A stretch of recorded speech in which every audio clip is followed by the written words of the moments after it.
Hello, Summoners, and welcome to episode 3 of The Climb for Summit Premier League Season 7. I'm your host this time around, Gargoomba, and unfortunately to say, I don't have a guest with me. Let's just say this is a bit of a rogue recording once again. I am totally not late to the party, and I'm also very sick right now, so there's going to be potentially awkward cuts in the recording due to me coughing really loudly. It sucks, I hate it. But we have a show to record, and it's my job to make sure that happens. So let's get on with the show. Just going to talk about it briefly. So currently, for the Season 7 Week 4 standings, we currently have Catboy Enjoyers in the top with 7 points. They are currently sitting with a really good record of 8-2 as of it being recorded. Obviously, may have been some couple things going on that may have not been recorded. We'll see if we can get that settled. But in the meantime, Catboy Enjoyers are currently in the lead, followed by Vanguard Elite. Fraud Watch and X Unit are tied for third. And Gar's third grade class and Alienator Kins are sitting at the bottom for 2 points each. But don't count them out yet because we still have 6 more game series left for each team. So we'll see who's going to be able to pull it out there. Going into the first series of Week 4, unfortunately, this is the matchup between Gar's first third grade class and Fraud Watch 2099. Unfortunately, my team had to FF it due to scheduling conflicts. Unless we have some special ruling that allows us to play this match at a later time, that series will be a 2-0 in favor for Fraud Watch, which would technically put them in first with 8 points, assuming that the point system is still the same as previous seasons. Yeah, it was a bit unfortunate. I was honestly really excited to play against this match. It'd be really fun to play against Baratel and Blob and all of them, but just didn't work out with the way it was, and I was also just dealing with being sick and moving back from New York, so excuses.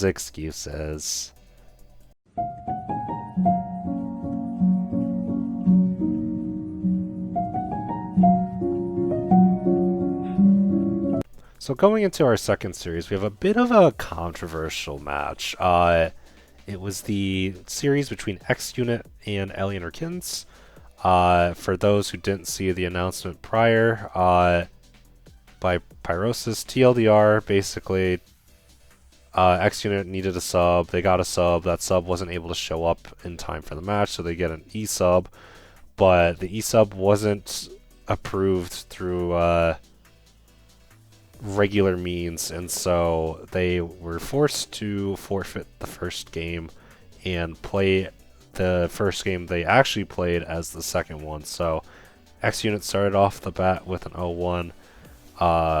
The emergency sub match got them into a 1-1, and Alienator Kins pulled it out at the end and won as a 2-1 score.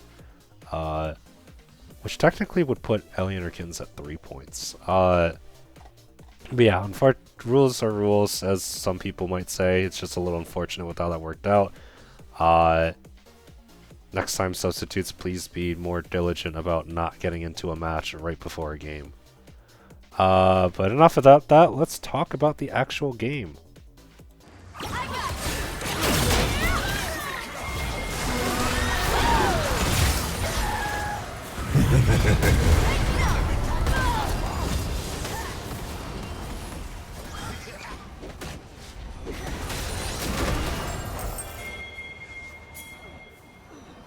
Red team has scored an 8. Alright, so I'll briefly go into the Game 1 draft. Alienator Kins did not want to have X-Ray getting any fun matchups topside, so they ban out his Ornn and Nabessa.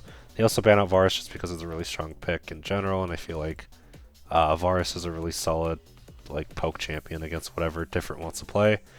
Meanwhile, because of the emergency sub, they do lose 2 bans, but they do ban out Difference Caitlyn, as it is his most played and probably his most comfortable champion. Now, one thing that I've noticed with this team is that they have been picking Harley's champion early. You see the Orianna pick super early. which isn't bad. I feel like a lot of mages available in the game right now are super fine to pick early. Like you can have Hoya, you can have Syndra, you can have Mel or Oriana Victor just picked out early, and you'd be fine with that. Uh, what I didn't expect though was the Gangplank pick, and I don't know if it was intended as an Oriana counter pick or if because they wanted to try to throw off Ellie's draft by drafting a top lane champion right here. But the Gangplank comes out. Yunara was also open, so I mean it's kind of a really free pick for them to just snag that instead of like whatever mid laner they want to pick here.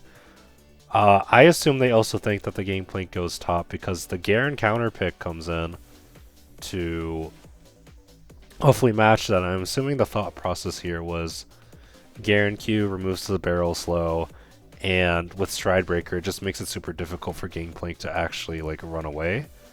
And with how Garen passive works, like he'll be able to take a couple Gangplank Qs, walk it off with Doran's shield, and then come back with like the same HP basically. And I'm not too keen on the Vayne draft. I don't really know if it's as strong a counter to Yunara as something like Felios, but I mean, if different thinks he could play it, then like go ahead. And because of this Gangplank throwaway, or not throwaway, but this throw off, X-Ray gets a free counter pick on Gragas. Then the second half of bans go, they ban out Ellie's supports, they ban out Riddy, Svalieber, and I assume the sub, which I believe his name was Red Panda W, is a Pyke main. They ban out the Pyke. And they go through a bunch of other picks. Lux comes out to help harass the Vayne because she doesn't have any range. Milio and Amumu are here to just facilitate the Vayne as well as giving the team like a lot of setup through the Amumu ulti and Oriana combo. And Riddy decides to ego everybody and pick the Fiddlesticks here. So this was one of the matches to watch, and as you can tell from the clip, it was a bit of a banger. So first off, both junglers go for a standard top to bot clear, so they really want to prioritize their bot laners as the different versus Juggert. I don't actually know how to pronounce your name correctly. I just think it's like a shorthand of Juggernaut, so that's why I call you Juggert. Both teams are putting their fates on their ADCs, so clears go down. I'll call out X-Ray for the early solo boloed. He tries to body slam Garen in the middle of a giant minion wave, and he gets caught over the wall.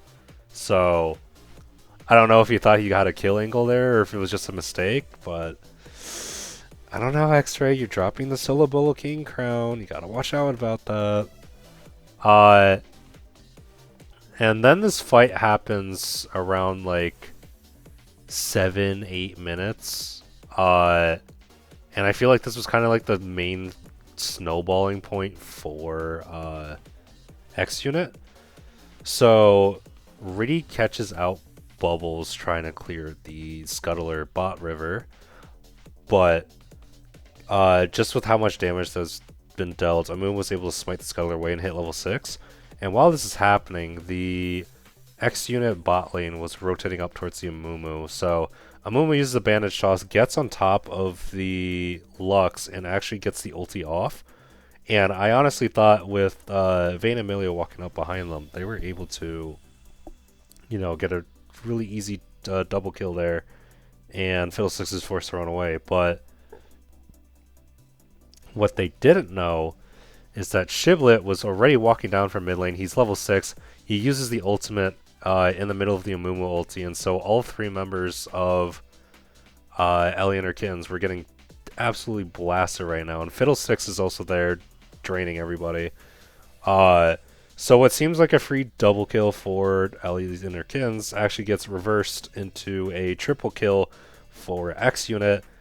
And what makes matters worse is that Guildborn actually TP'd for that fight and was unable to get anything out of it. So even though X-Ray was set quite far behind earlier to that solo kill top lane, having Garen show up bot lane and being forced to recall or run away puts him back on the map in a much more comfortable position. Now, that fight didn't really dissuade Different from trying to do these big trades, because throughout most of the laning phase, you'll see Vayne and Milio doing a bunch of 2v2s against the Lux and Yunara. Doesn't always go the way that he wants it to, though, but it shows that he definitely has the willpower to continue fighting. And unfortunately, Yunara typically has been winning the trades, and Juggert has just been getting gold over and over again. He'd either get the 2-1 or the 1-1, and always be Yunara being left alive while Vayne is dead. So a bit unfortunate on Different's end to trying to turn the game back into his favor, but a nice effort nonetheless. While this is all happening, as we mentioned before, junglers were playing a lot of bot focus this game, and somehow Garen was also bot lane again without teleport. I don't know when that happened or why that happened, but because all this pressure is being focused on bot lane, Shib was demolishing mid lane, and he actually got first towers relatively early. I think he got it like 18 minutes, but he also got like a majority of the plates there, so really well done from him. And you could see Freddy do something a little stupid here.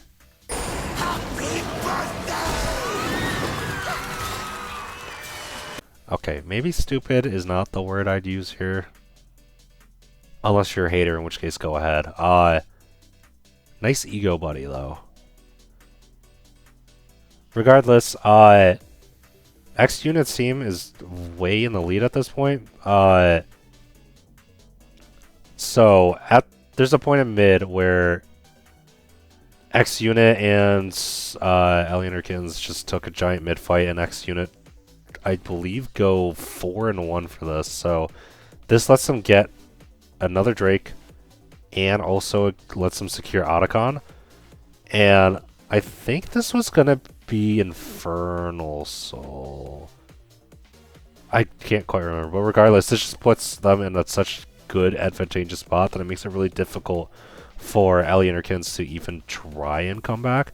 Not to say that Otacon is like a ends to a means. Like, it's not like you're guaranteed to win just because you get Otacon compared to before, but it's much more difficult.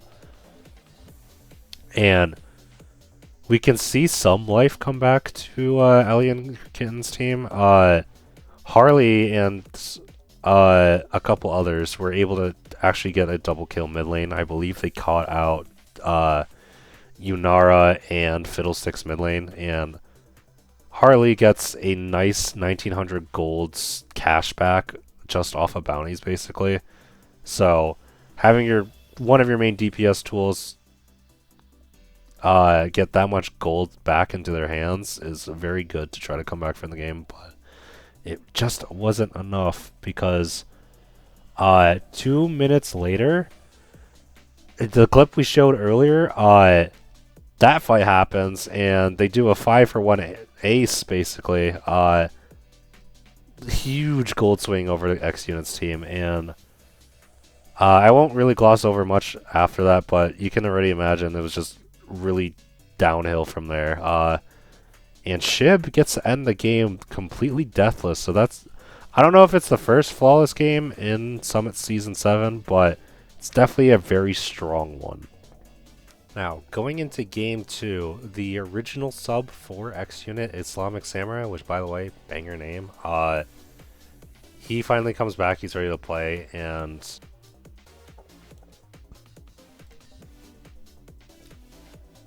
because we take a look at this draft, and without going too deep into it, like, you would think Team Blue, or X Unit's team, they have a lot of frontline melee out of Sej, Yone, Mordekaiser, Rel. They really want to play for this Wombo combo,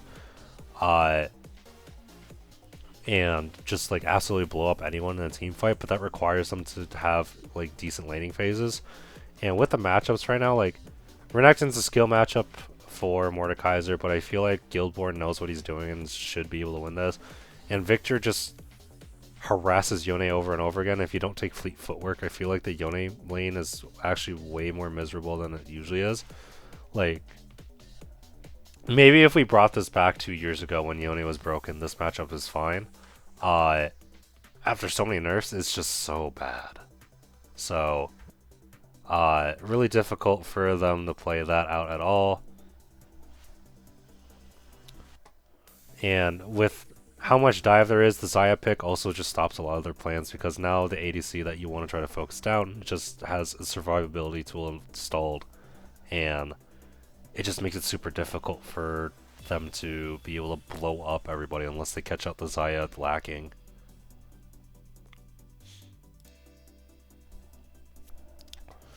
But with that being said, let's go into the notes that I have for this.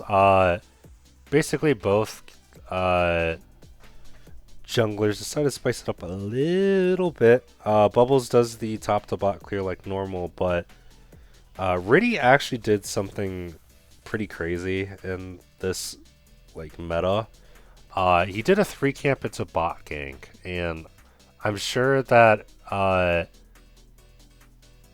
Different did not expect this either, because this ends up getting a double kill for X unit right off the bat. I believe one of the kills went over to Riddy and the other one went over to Juggert. So really strong start, but not even a couple minutes later, like Bubbles does an insane goes to Scuttler, ganks mid, gets a kill mid, goes into top river, ganks top, and gets a kill there as well.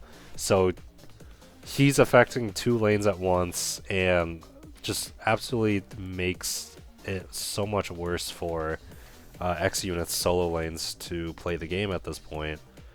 And you kind of see the cycle happen again, because Shib does not look like he's having fun in this matchup. He's getting poked constantly by the Hextech Array and dies again because of how much poke damage is being dealt by this Victor.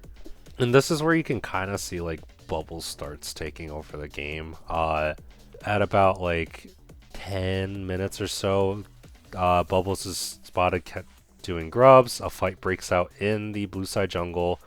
Bubbles leaves it, was able to get some kills off of it, and then goes back to clearing grubs and gets all 3.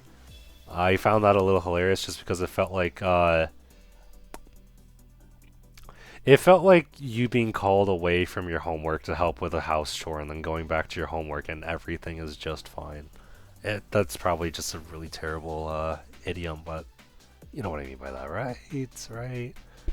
But regardless, both solo lanes for Ellie and her kins have just been really dominant this game, and with Bubbles doing so much map pressure in every single lane, it just felt really difficult for X unit to try to recover this despite their team fights.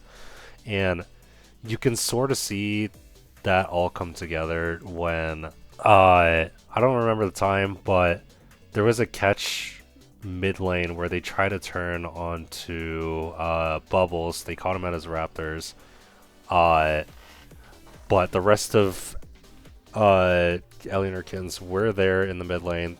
Shib tries to go for an angle over the wall, but because because Xayah and Nami were just free hitting him and Victor did not get touched at all, he blows up instantly. Guildborn TP's behind all of them, and thanks to Harley already being super fed with a lot of AoE, they're just able to clean up that entire fight, and it just looks so doomed after it. So yeah, you could kind of just see this happen, like kind of how game 1 happened, where it's just very dominant from one side. And so it definitely feels a little bad that this game was a 2-game series instead of a 3-game, just because of, rules. I would have definitely liked to see how game 3 would have played out, but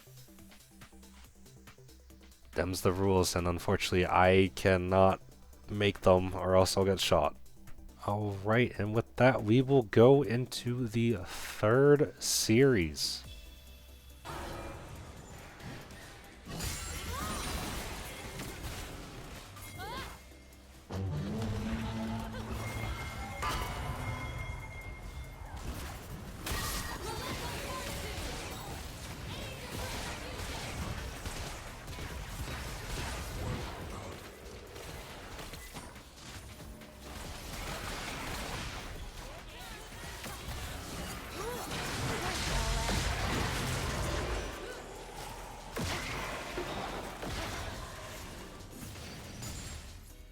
That's right. It is Vanguard Elite versus Catboy Enjoyers. I stream this game on my channel, my Twitch channel. If you ever want to watch that VOD, it's there. But actually, no, I'm just kidding. This game was actually really fun to watch, especially game one. So game one is what I dub the Seeker and Hysteria versus Tubby and Psy game, just because of how back and forth both of these carries were. And I have a lot of notes for this. So yeah, if we take a look at the Game 1 draft for Catboy Enjoyers versus Vanguard Elite, this one is a lot more atypical to what you see in these kind of draft leagues. ADCs first, supports following after, followed by either mids or junglers. Just super standard stuff. They did ban out a lot of Bouncy's junglers with the Lily and the Jinzao, while also banning Tubby's Mel. The streets say that Tubby's only champion is Mel. I beg to differ, but according to game results, that may have been the case. But regardless, his Ahri is very good. His Soundra is also very good. Please don't sleep on it. We don't talk about the ASOL game. But yeah, just super standard stuff here. They do draft the Nautilus jungle, which has seen a lot more presence because of the jungle buff that he got a couple patches ago. And yeah. So level 1, Catboy Enjoyers, they go from blue bot side all the way into the red bottom Tribush.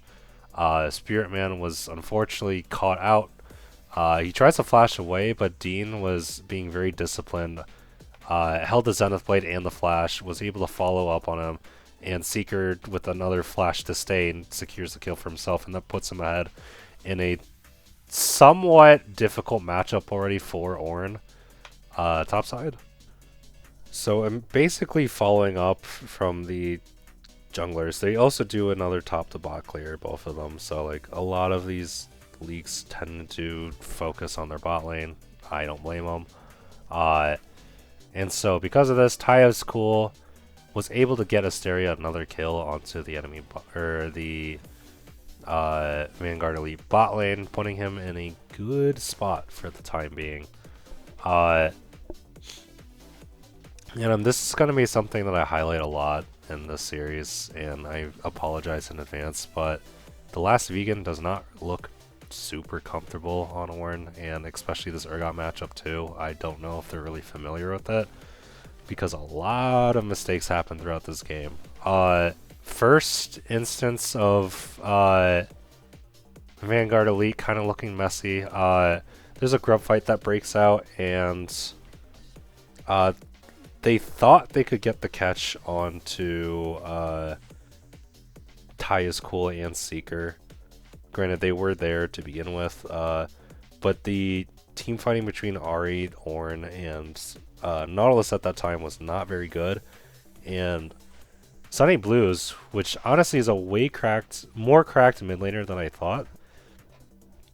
He realm warps on top of Ahri and Ornn, and just positions himself in such a way where they can't really run away easily, and so TLV has to flash over the wall in order to get away from all of them. That will sort of set up the following like deaths that happen after that.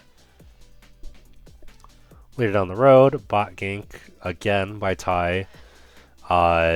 He trades a kill 1-for-1 for Lulu, but Psy gets the kill onto Ty, and that honestly starts putting Psy on the map.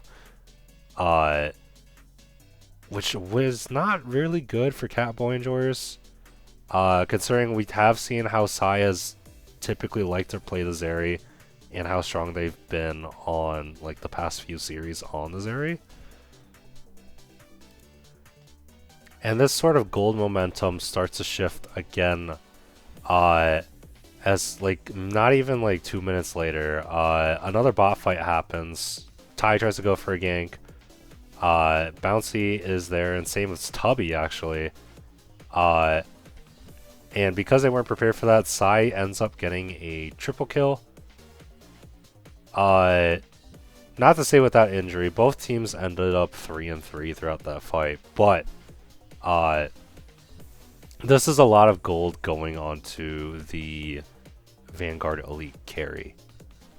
And I mean, Tubby can't exactly complain about it either. He's getting like 400, 500 gold off assists alone from that fight. That is very good when Rise isn't there to do anything during that fight. Uh, Bouncy does eventually take a look onto Sunny Blues, but the problem is that his Zeri and Lulu are currently over the wall next to the tier 1 tower mid, and the rest of Catboy and Joris are there as they're prepping up this dragon, and they just immediately turn on Bouncy, evaporate him, and it's just free gold and another Drake. It's not exactly great as a jungler for those objectives to be going away. But while this is happening, TLV tries to take a pretty strong trade topside, and they end up burning an ultimate for kind of nothing. And as I mentioned before, this is a little bit of a reoccurring theme that we'll notice throughout this game.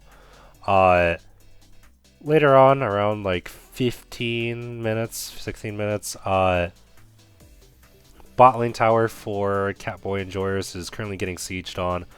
Sunny Blues tries a TP to save the Zeri and Leona, or not the Zeri, the Yunara and Leona from getting dove, but Bouncy and Tubby are ready to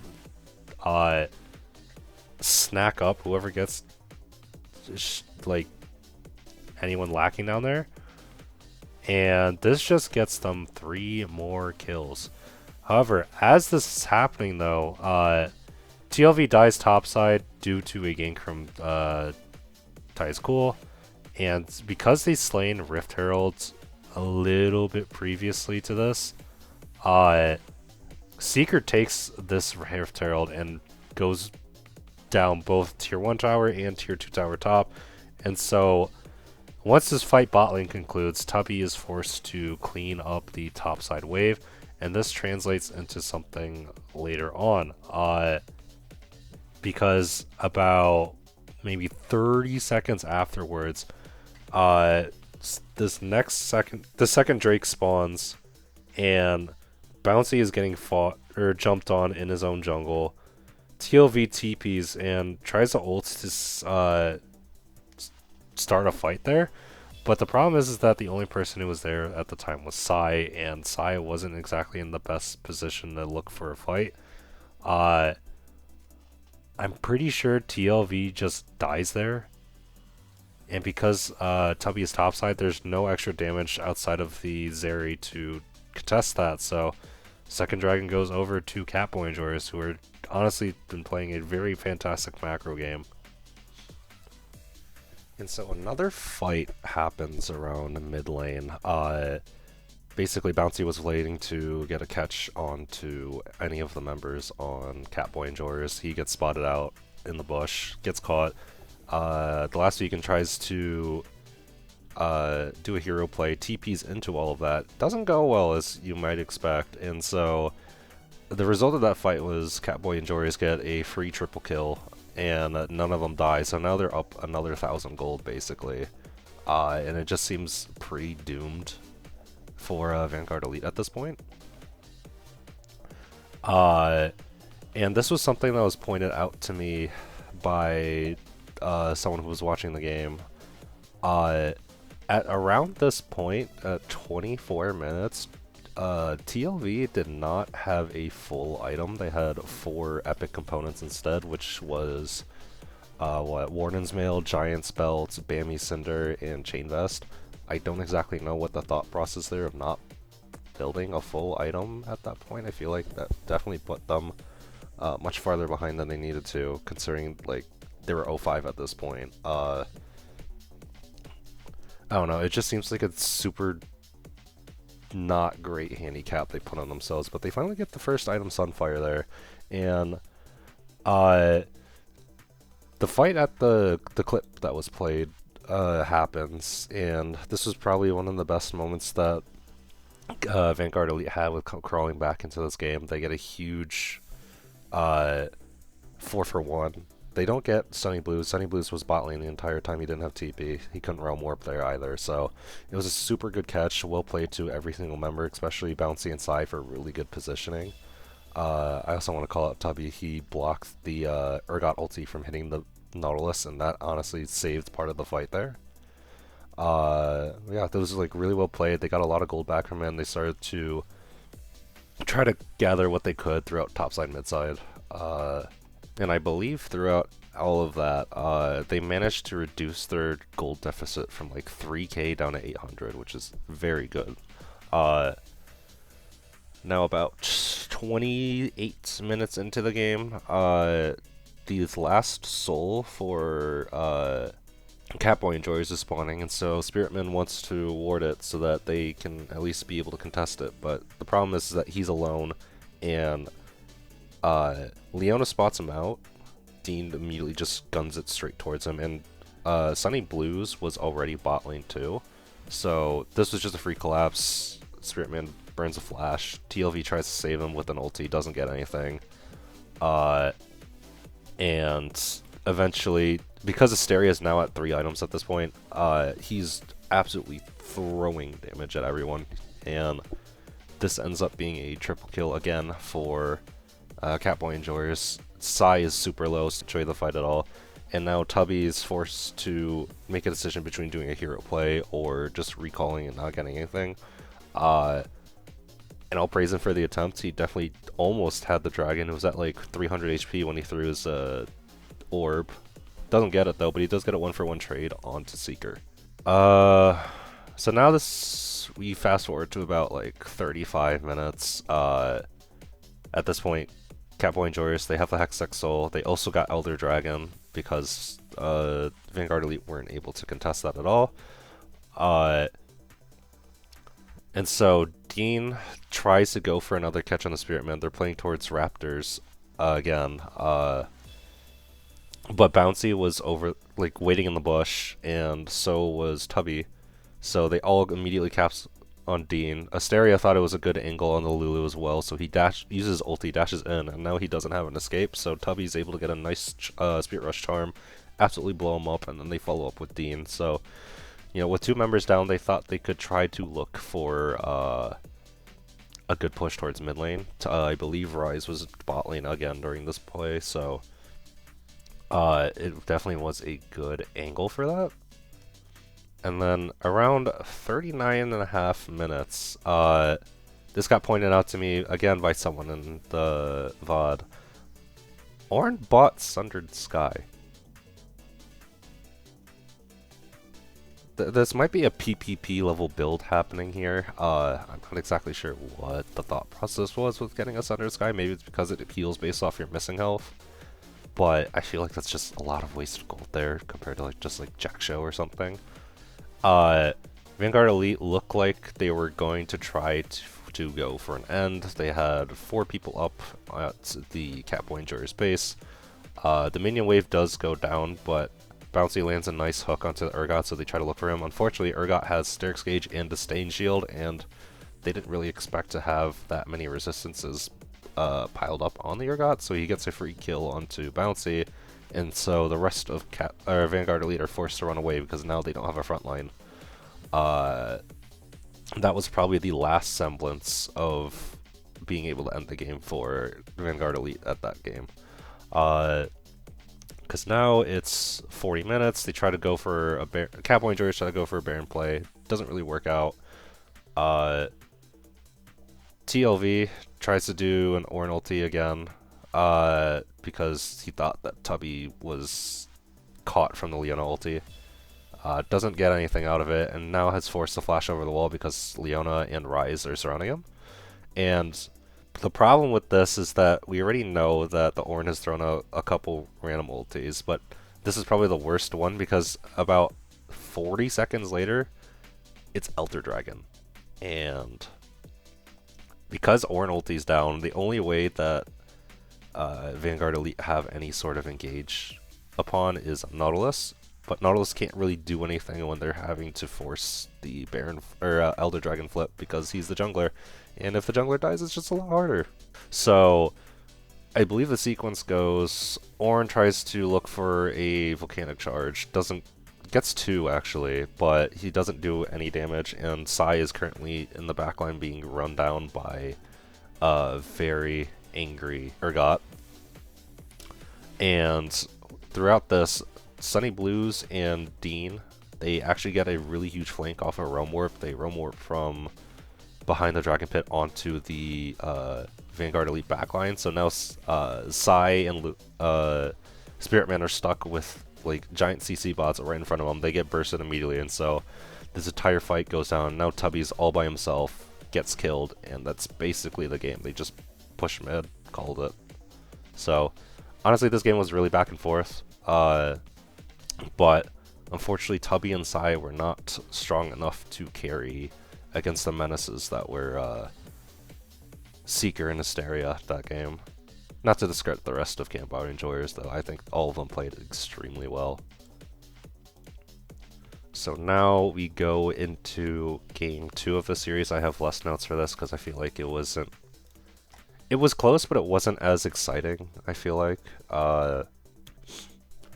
So we take a look at the draft. They left Bouncy's Lilia up in favor of a Smolder Man. They didn't want Sai to have another comfort pick that like hyperscales into Oblivion. And Vanguard Elite decided to go for a Poppy Sivir ban instead, which I didn't know if the Sivir was in response to try to get the Smolder, or if they were trying to look for something to prevent Hysteria from just Giga farming from the backline and getting free poke. But this entire draft goes down. Not exactly sure. Oh, by the way, this missing portrait is LeBlanc. I feel like I don't know why it says Defiant. Vanguard Elite go for like a pick comp here. They have the Lilia and the LeBlanc and Thresh ready to CC someone, but I don't know. I just feel like with the way they play it, I feel like they're much better off playing front to back. But look at this Catboy Enjoyers draft. Like, it is all in, all team fight, all AoE knockups. It is gross. So already, just like, at least from when I was streaming it, my expectations for Catboy Enjoyers draft looked way easier to pull off and much stronger.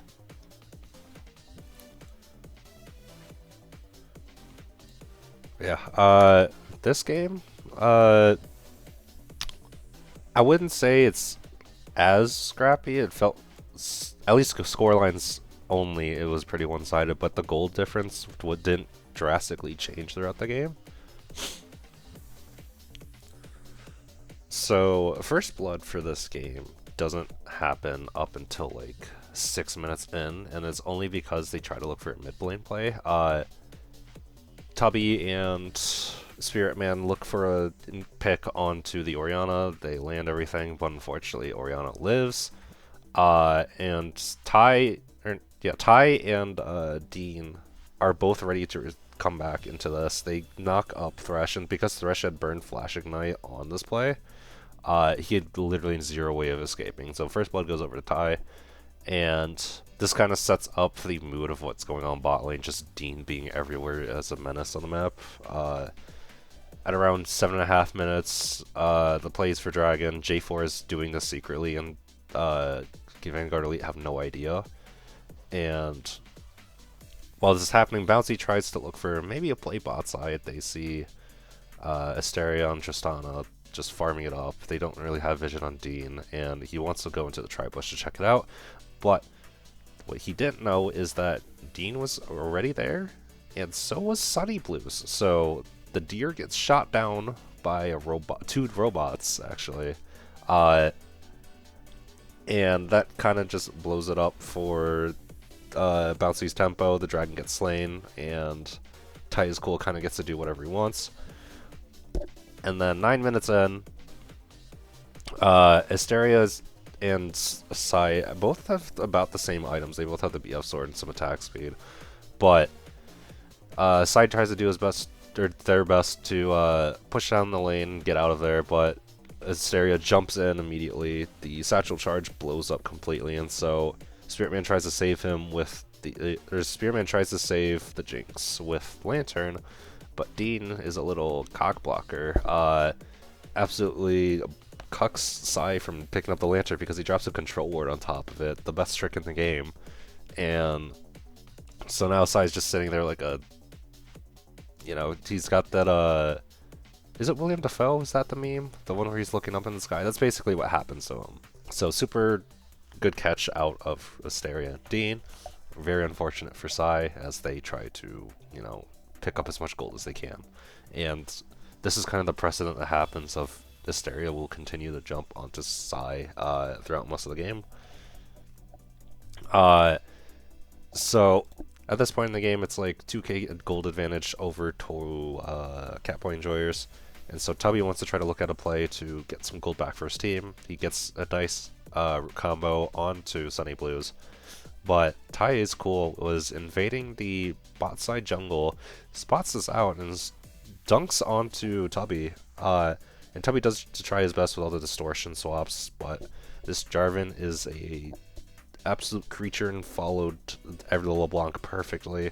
Gets a solo kill there, and it just looks super rough. I think at this point in the game it's like 1-12.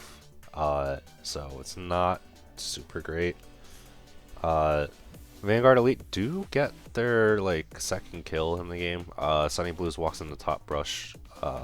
Bouncy and Tubby are on it immediately, and so they pick him off, but Tubby takes a lot of damage in this trade, and so Ty schools around the area again, and with no regards to his life, dives Tubby under tower, finds the right clone, gets the kill scot-free. There's even an alt chat of just Ty's just saying "what" in all caps because he didn't expect that either. So yeah, what would have been a nice advantage for Vanguard Elite just turns even now as both mid laners are gone and Tubby is now losing CS under tower. And so I didn't really write anything much more. Around 22.5 minutes. The giant top play happens. Bouncy gets a nice double sleep, and this sets up Tubby to get a huge shutdown onto Tubby. He does trade his, or not Tubby. Tubby trades onto Asteria, which is really big. He gets 1,000 gold. He does die for it though, but the rest of Vanguard Elite are there to help pick up kills, and they get the Blitzcrank and the Jarvan as well. So it's a 3-for-1 trade, which is really good for what they want. However, bot lane is currently being pushed in, so it just looks really desperate, because at this point in the game, Vanguard Elite only have the outer mid and top tower, while Catboy and Jurist have broken all inners and outers. And then 26 minutes, Bouncy and the Last Vegan get a pick on the Sunny Blues. They look for Baron afterwards, and they do get it. Ty tries to steal it, doesn't get it, gets absolutely slammed because everyone just looks at him ugly. And so this would have been a really good timer to back, but Sai and Spiritman see Asteria and they try to catch him out. Doesn't work out that way. In fact, Asteria actually gets the kill onto Sai super handily, and they want to look for more. Seeker is around. He's Malphite Gaming. He wants to look at this Thresh, who's also by himself, and so Sunny Blues TPs towards the mid lane to try to get a good catch on that. Unfortunately for him, though, Baron timers let Vanguard Elite run mid lane super fast, and so by the time the teleport finishes, the other three members of Vanguard Elite are just waiting for him, and they just freaking destroy Sunny Blues on the spot. And this is where Vanguard Elite actually get a 1k gold advantage, which I think was basically the only time they ever had a gold advantage this series. Unfortunately, that does not last long, as right before Soul, Dean gets a pick on the Spirit Man with a really nice Blitzcrank hook over the wall. And so it's 4v5, and so this is just a really awkward time for a Dragon contestant, because I think it's Infernal Soul this time. No, it's Hextech Soul, sorry. Or no, what am I saying? It's Chemtech Soul, because the whole point is that Tubby tries to blow up Asteria in the backline, but because of Chemtech, he gets increased damage resistance at lower health, and Asteria lives with like 30% HP because of that, even throughout the full burst and ignite. It is just tragic. And I feel like at this point, because Tubby can't kill Asteria anymore, it's just super difficult for them to play the game. They just shove down mid. They do get a couple trades. Vanguard Elite do kill Oriana at some point, but the very last fight was like Lilia, Jinx, and Thresh versus Malphite, Jarvan, Asteria. They cannot get towards that Tristana. It is so difficult for them, so they end the game very handily. And that basically sets up a 2-0 for Catboy enjoyers this week. Moving on to my predictions for week 5. I do have this set up. We have Gar's 3rd grade class versus Alexander Kins. We have X Unit versus Catboy enjoyers, and we have Fraud Watch versus Vanguard Elite. Obviously, gotta go for my team. I gotta glaze them. Now, I haven't been able to actually play a full game with my team since week 1. It's honestly really sad with how the scheduling's been going. Shame on me, I guess, but I do believe that our team has a really solid chance into Ellie and her Kins.